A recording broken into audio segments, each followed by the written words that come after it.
कहानी की शुरुआत होती है एक अपर्टोसॉरस कपल डायनासोर से, जो अपनी जिंदगी खेती करके गुजारा करते थे। वो अपने अंडों के पास आते हैं, जिनमें से कुछ ही देर में बेबी डायनासोर बाहर निकलने वाले होते हैं। धीरे धीरे अंडे फूटते हैं और 3 प्यारे से छोटे डायनासोर जन्म लेते हैं। 2 डायनासोर तो मजबूत और शरारती होते हैं, लेकिन तीसरा बच्चा अभी भी अंडे में ही छिपा बैठा था। वो साइज में बहुत छोटा और डरा हुआ था। माँ बाप उसका नाम रखते हैं आर्लो। कुछ देर बाद पूरा परिवार अपने छोटे छोटे बच्चों को लेकर बाहर आता है। फादर डायनासोर उन्हें अपना खेत दिखाता है और दूर मौजूद क्लॉ टूथ माउंटेन यानी पंजा पर्वत भी दिखाते हैं। समय बीतता गया, बच्चे बड़े होते गए। बक और लिब्बी ताकतवर, तेज और निडर निकले। वो खेती बाड़ी में अपने पेरेंट्स की मदद करते थे, लेकिन आर्लो वो बहुत डरा डरा सा रहता था। छोटी छोटी चीजों से डर जाता और जब भी उसे कोई काम दिया जाता वो उसे ठीक से कर ही नहीं पाता था। एक दिन फादर और मदर डायनासोर अपने तीनों बच्चों को बुलाते हैं। फादर उन्हें समझाते हैं, सर्दियों का मौसम आने वाला है, इसलिए हमने बहुत सारा खाना इस कॉर्न साइलो में इकट्ठा किया है ताकि ठंड में कोई कमी ना पड़े। इसके बाद फादर और मदर अपने पैरों के निशान यानी फुटप्रिंट उस पर लगाते हैं। ये उनका गर्व था, उनकी मेहनत की पहचान। तीनों बच्चे भी बहुत एक्साइटेड होते हैं अपना फुटप्रिंट लगाने के लिए, लेकिन फादर उन्हें रोक देते हैं। वो कहते हैं, अभी तुम इस काबिल नहीं हो। जब तक तुम कोई बड़ा काम करके दिखाओगे नहीं, तब तक अपना फुटप्रिंट नहीं लगा सकते। लेकिन एक दिन तुम सब अपनी छाप जरूर छोड़ोगे। कुछ ही दिनों में बक पेड़ों को गिराकर पूरा मैदान साफ कर देता है। फादर खुश होते हैं और उसे भी अपना फुटप्रिंट लगाने की इजाजत दे देते हैं। फिर आर्लो की बहन लिब्बी अकेले पूरा खेत जोत देती है। वो भी गर्व से अपना फुटप्रिंट छोड़ देती है। अब सिर्फ आर्लो ही रह गया था, जिसने अभी तक कुछ भी ऐसा नहीं किया था जिस पर वो गर्व कर सके, और इसीलिए फादर उसे फुटप्रिंट लगाने की इजाजत नहीं देते। आर्लो उदास हो जाता है। बक उसका मजाक उड़ाता है, छोटू तू तो कुछ भी नहीं कर सकता। आर्लो गुस्से में जवाब देता है, ऐसा मत बोलो, मुझे बुरा लगता है, मैं कोशिश तो करता हूँ। लेकिन बक फिर भी उसे चिढ़ाता रहता है। इतने में फादर आ जाते हैं और बक को डांटते हैं, अपने भाई को तंग मत करो। आर्लो दुखी दिल से कहता है, आप सबको लगता है ना कि मैं कुछ नहीं कर सकता, लेकिन एक दिन मैं भी कुछ बड़ा करूंगा और अपना फुटप्रिंट जरूर लगाऊंगा। आर्लो का डर दूर करने के लिए फादर के दिमाग में एक आइडिया आता है। रात में वो आर्लो के पास आते हैं और कहते हैं, चलो मेरे साथ दोनों वॉक करने निकलते हैं। आसमान में टिमटिमाते तारे, चारों ओर शांति और हवा की हल्की सरसराहट, सब कुछ बेहद खूबसूरत होता है। फादर आर्लो को समझाते हैं, कभी कभी डर का सामना करना जरूरी होता है, क्योंकि जब तक तुम डर से भागते रहोगे तुम कभी कुछ कर ही नहीं पाओगे। अपने ऊपर यकीन रखो आर्लो, कुछ भी नामुमकिन नहीं। सुबह होती है। फादर देखते हैं कि स्टोर में रखा अनाज कोई खा गया है। वो घबरा जाते हैं, क्योंकि अगर ऐसा ही चलता रहा तो सर्दियों में खाना कम पड़ जाएगा। फादर आर्लो से कहते हैं, अगर तुमने उस जंगली को पकड़ लिया जिसने हमारा खाना चुराया है, तो तुम भी अपनी छाप छोड़ सकोगे। दोनों एक ट्रैप लगाते हैं। वो वहाँ कॉर्न्स रखते हैं ताकि वो जंगली प्राणी खाने आए और जाल में फंस जाए। फादर कहते हैं, और फिर बस एक डंडा मारना है, तब जाकर तुम भी अपना फुटप्रिंट छोड़ पाओगे। आर्लो ये सुनकर बहुत ज्यादा एक्साइटेड हो जाता है। उसे लगता है उसका सपना अब सच होने वाला है। अब आर्लो उस ट्रैप के पास पहरा देने लगता है। अचानक झाड़ियों में सरसराहट होती है और एक छोटा सा जंगली बच्चा स्पॉट वहाँ आ जाता है, जो उसी वक्त ट्रैप में फंस जाता है। आर्लो उसे देखता है तो हैरान रह जाता है। वो कोई डरावना जानवर नहीं, बल्कि एक छोटा सा इंसानी बच्चा था। स्पॉट जोर जोर से चिल्ला रहा होता है और खुद को जाल से छुड़ाने की कोशिश कर रहा था। आर्लो का दिल तेजी से धड़कने लगता है। वो डर जाता है, लेकिन फिर हिम्मत जुटाकर डंडा मारने की सोचता है ताकि वो स्पॉट को मार सके और खुद को साबित कर सके, मगर वो ऐसा नहीं कर पाता। उसका दिल उसे रोक देता है। वो ट्रैप खोल देता है और स्पॉट वहाँ से भाग जाता है। कुछ देर बाद फादर डायनासोर वहाँ पहुँचते हैं। वो गुस्से में आर्लो पर चिल्लाते हैं, तुमने उसे पकड़कर भी छोड़ दिया, तुम्हारा डर सारा काम खराब कर गया। फिर वो आर्लो से कहते हैं, चलो आज रात ही हम उस जंगली बच्चे का काम तमाम कर देंगे। दोनों साथ में उस जंगल की तरफ निकलते हैं जहाँ स्पॉट के पैरों के निशान दिखाई दे रहे थे, लेकिन तभी तेज बारिश शुरू हो जाती है और वो निशान धीरे धीरे मिटने लगते हैं। फादर आर्लो से कहते हैं, तेज चलो, लेकिन आर्लो डरने लगता है। पापा, मौसम बहुत खराब हो रहा है, हमें वापस चलना चाहिए। मगर फादर उसे नजरअंदाज करते हुए आगे बढ़ते रहते हैं। आसमान में बिजली चमकने लगती है। गड़गड़ाहट इतनी तेज थी कि आर्लो का दिल जोर जोर से धड़कने लगता है। बारिश में फिसलते हुए आर्लो गिर जाता है। उसका पांव मुड़ जाता है। वो मुश्किल से उठता है और फिर से कहता है, पापा वापस चलो। फादर गहरी सांस लेकर कहते हैं, आर्लो, मैं तुम्हें यूं ही डांटता नहीं हूँ। मैं चाहता हूँ कि तुम मजबूत बनो, डर पर काबू पाओ, वरना बड़े होकर कुछ नहीं कर पाओगे। फिर वो उसे वापस चलने को कहते ही हैं कि अचानक तूफान बहुत तेज हो जाता है और फिर फ्लैश फ्लड आता है। पानी का तेज बहाव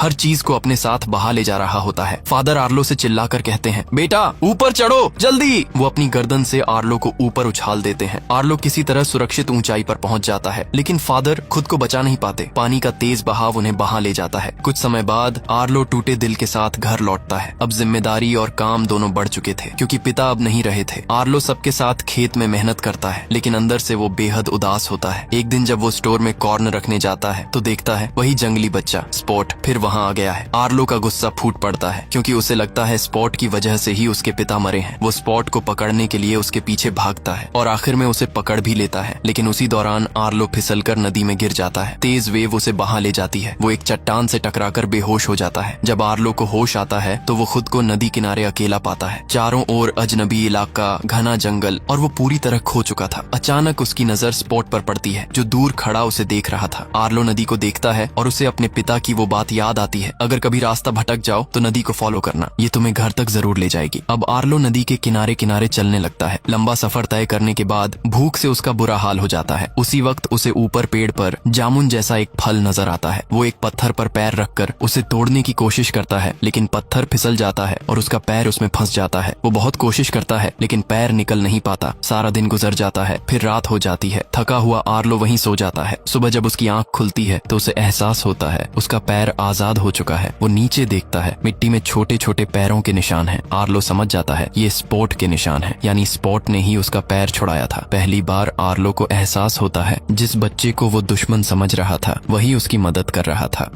आर्लो हिम्मत जुटाकर उठता है। अब वो डरने के बजाय कुछ करने का फैसला करता है। वो आसपास की लकड़ियां इकट्ठा करता है और अपने लिए एक छोटा सा घर बनाने लगता है। धीरे धीरे उसे थोड़ा सुकून मिलने लगता है। तभी स्पॉट दोबारा वहां आ जाता है। इस बार वो आर्लो के लिए एक लिजर्ड लाता है क्योंकि उसे पता था कि आर्लो को भूख लगी है, लेकिन आर्लो पीछे हट जाता है और घबराकर कहता है दूर करो इसे। वो शाकाहारी था और ऐसी चीजें खाना उसके बस की बात नहीं थी। स्पॉट कुछ देर सोचता है और फिर वो एक बहुत बड़ा कीड़ा पकड़ कर लाता है। वो अपने दांतों से उसका सिर अलग करता है और आर्लो की तरफ बढ़ाकर इशारा करता है खा लो। आर्लो घिन और डर से पीछे हट जाता है। स्पॉट को अब समझ आ जाता है कि आर्लो क्या खाता है। वो तुरंत जाकर वो बेरीज लाता है, वही फल जो आर्लो ने पहले देखा था। आर्लो भूखा था। वो बेरीज पर टूट पड़ता है। फिर वो स्पॉट से और फल मांगता है। स्पॉट उसे अपने साथ एक ऊंची जगह पर ले जाता है जहाँ एक पूरा पेड़ बेरीज से लदा हुआ था। आर्लो की आंखें चमक उठती हैं। वो तेजी से पेड़ की तरफ बढ़ता है, लेकिन स्पॉट उसे रोकने की कोशिश करता है। आर्लो नहीं रुकता और जैसे ही वो फल खाने झुकता है ऊपर से एक बड़ा सा स्नेक गिरकर उसके ऊपर आ पड़ता है। आर्लो डर से चीख उठता है। स्नेक अटैक करने ही वाला होता है कि तभी स्पॉट उस पर टूट पड़ता है। छोटा सा स्पॉट बड़े सांप को डरा भगाता है। आर्लो दंग रह जाता है। पहली बार उसे एहसास होता है कि स्पॉट सिर्फ जंगली बच्चा नहीं, एक बहादुर साथी भी है। अचानक लकड़ियों में से एक विशालकाय जानवर निकलता है जिसके सींगों पर कुछ पक्षी बैठे होते हैं। वो आर्लो से पूछता है तुम्हारे साथ ये बच्चा कौन है? आर्लो जवाब देता है इसका कोई नाम नहीं है। थोड़ा सोचने के बाद वो उसे नाम देता है स्पॉट। स्पॉट पीछे मुड़कर देखता है और हल्की सी मुस्कान देता है। उसे ये नाम अच्छा लगता है और इस तरह स्पॉट को उसका नाम मिल जाता है। आर्लो और स्पॉट की दोस्ती अब गहरी होने लगती है। दोनों साथ में नदी के किनारे किनारे आर्लो के घर की तरफ बढ़ने लगते हैं, लेकिन रास्ता आर्लो को ज्यादा समझ नहीं आता। थोड़ी देर बाद वो एक ऐसी जगह पहुंचते हैं जहां घास उगी होती है। आर्लो अपनी पूंछ को घास में हिलाता है और अचानक वहां से जुगनू निकलते हैं। सैकड़ों रोशनियां हवा में तैरने लगती हैं। स्पॉट और आर्लो दोनों उस नजारे को देखकर खिलखिलाकर हंस पड़ते हैं, लेकिन अगले ही पल आर्लो को अपने पिता की याद आ जाती है क्योंकि उसके पिता भी ऐसे ही उसे जुगनू दिखाया करते थे। आर्लो का चेहरा उदास हो जाता है। वो जमीन पर बैठता है और लकड़ियां उठाता है। वो 5 छोटी लकड़ियां जमीन में गाड़ता है और फिर सबसे बड़ी लकड़ी को गिरा देता है। यानी वो स्पॉट को अपने परिवार के बारे में बता रहा होता है। हम 5 थे लेकिन अब पापा नहीं रहे। स्पॉट कुछ देर उसे देखता है, फिर खुद भी 3 लकड़ियां जमीन में गाड़ता है। वो 2 बड़ी लकड़ियां गिरा देता है और अकेली छोटी लकड़ी को देखकर नीचे सिर झुका लेता है। इसका मतलब था उसके माता पिता भी मर चुके थे, वो भी अकेला है। आर्लो और स्पॉट एक दूसरे को गले लगाते हैं। दोनों की आंखें नम होती हैं। दोनों चुपचाप एक दूसरे का दर्द समझते हुए वहीं सो जाते हैं। अगली सुबह वो अपनी यात्रा जारी रखते हैं। मौसम अच्छा था, लेकिन अचानक आसमान में बादल छा जाते हैं। तेज हवा चलने लगती है और कुछ ही देर में तूफान आ जाता है। आर्लो डर जाता है क्योंकि ये नजारा उसे उसी रात की याद दिलाता है जिस रात उसके पिता बाढ़ में बह गए थे। फ्लैशबैक की तरह सब उसकी आंखों के सामने घूमने लगता है। वो घबरा कर भागने लगता है। आखिरकार वो एक बड़े पेड़ के नीचे जाकर छिप जाता है। स्पॉट भी उसे देखता है और समझ जाता है कि आर्लो के अंदर अब भी डर जिंदा है। जब आर्लो की आंख खुलती है तो वो पाता है कि वो नदी से काफी दूर आ गया है। कहीं भी पानी नजर नहीं आता और अब उसे घर का रास्ता समझ में नहीं आता। दिल भारी हो आता है और वह उदास सा आगे बढ़ता है। थोड़ी ही देर में वह अजीब और गरीब परिंदों का एक झुंड देखता है। वे दिखने में खतरनाक और डरावने लगते हैं। आर्लो उनसे पूछता है कृपया बताइए नदी किस तरफ है, मुझे घर जाना है। पर वे परिंदे झूठ बोलते हैं कि वे तूफान में घायल हुए जानवरों की मदद कर रहे हैं, तुम्हें भी हमारी मदद करनी चाहिए। आर्लो एक फॉक्स को बाहर निकालता है, लेकिन परिंदे परिंदे उसे ही निगल जाते हैं। फिर वे बार बार स्पोर्ट के बारे में पूछते हैं। सरदार परिंदा शक करता है और स्पोर्ट को पकड़ने के लिए निकल पड़ता है। आर्लो उस पर झपटता है, स्पोर्ट को कमर पर उठाकर तेज दौड़ने लगता है और तभी सामने दो बहुत बड़े जायंट डायनासोर दिखाई देते हैं जो दरअसल अच्छे होते हैं। उड़ने वाले परिंदों ने दोनों को पकड़ने की कोशिश की, लेकिन जायंट डायनासोर आकर उन्हें बचा लेते हैं। कुछ ही देर में वहाँ एक और बड़ा डायनासोर आता है जो इन दोनों का पिता होता है। जायंट डायनासोर का पिता गंभीर स्वर में कहता है, तुम्हें यहाँ नहीं आना चाहिए था, यह इलाका खतरों से भरा है। आर्लो बताता है, मैं यहाँ गलती से आ गया, क्या आप मुझे नदी का रास्ता बता सकते हैं, पंजा पर्वत वाली नदी? लेकिन पिता डायनासोर कहते हैं कि हमारे पास समय नहीं है, हमें अपनी भैंसें ढूंढनी है। आर्लो मदद करने की इच्छा जताता है और बताता है कि स्पोर्ट की नाक बहुत तेज है, वह भैंसों की खुशबू सूंघ कर उन्हें ढूंढ सकता है। जायंट डायनासोर कहते हैं कि ठीक है, पर वहाँ चोर भी घूम रहे हैं। वे आर्लो से कहते हैं कि पास में जो बड़ा पत्थर दिख रहा है वहाँ जाकर जोर से चिल्लाओ ताकि जो चोर हमारी भैंसें चुराते हैं वे बाहर आ जाए। आर्लो डर रहा था पर उसे घर भी वापस जाना था, इसलिए वह पत्थर पर चढ़कर चिल्लाने लगता है, पर उसकी आवाज बिल्कुल नहीं निकलती। तभी स्पोर्ट उसके पांव पर जोर से काटता है और आर्लो दर्द में जोर से चिल्ला उठता है। उसकी आवाज सुनकर भैंसें वापस आने लगती हैं, लेकिन साथ ही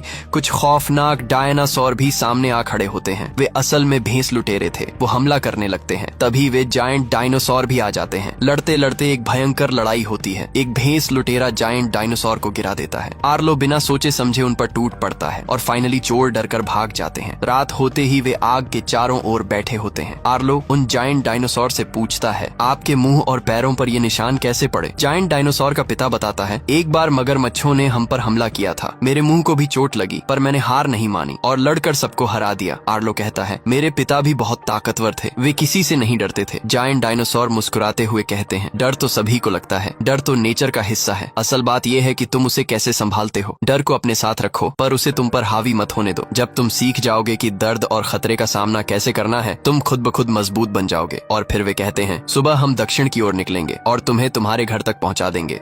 अब आर्लो बहुत खुश है। वो और उसके दोस्त जायंट डायनासोर प्रॉमिस के मुताबिक साउथ की तरफ निकल पड़ते हैं। रास्ते में दूर क्षितिज पर वही क्लॉ टूथ माउंटेन नजर आता है। वो पहाड़ जिसके पास बहती नदी उसे सीधा उसके घर तक ले जाएगी। आर्लो की आंखों में चमक आ जाती है, उसका घर अब बहुत करीब था। जायंट डायनासोर मुस्कुराकर कहते हैं, लो बच्चों, हमने तुम्हें यहाँ तक पहुँचा दिया, इसके आगे तुम्हें खुद जाना होगा। हम अब साउथ की तरफ बढ़ते हैं, तुम्हारी यात्रा सलामत रहे। फिर स्पोर्ट को अपनी कमर पर बिठाकर क्लॉ टूथ माउंटेन की तरफ भागता है। वो और स्पोर्ट जोर जोर से चिल्लाने लगते हैं, लेकिन तभी सामने से एक अजीब सी आवाज आती है, बिल्कुल वैसी ही जैसी स्पोर्ट निकाला करता था। आर्लो और स्पोर्ट सामने देखते हैं, वहाँ एक जंगली इंसान खड़ा होता है। स्पोर्ट ध्यान से उसे देखने लगता है। आर्लो स्पोर्ट को अपनी पीठ पर बिठाकर आगे बढ़ जाता है, लेकिन अचानक वही आदमखोर परिंदे फिर से आ जाते हैं। वो स्पोर्ट को पकड़कर अपने साथ ले उड़ते हैं। आर्लो उसे छुड़ाने की बहुत कोशिश करता है, पर वो बेलों में फंस जाता है। थका टूटा और हताश आर्लो जमीन पर गिरा हुआ होता है। अचानक वो अपने फादर को अपने सामने खड़ा देखता है। फादर उसे बेलों से आजाद करते हैं। आर्लो उनकी तरफ देखता है, पापा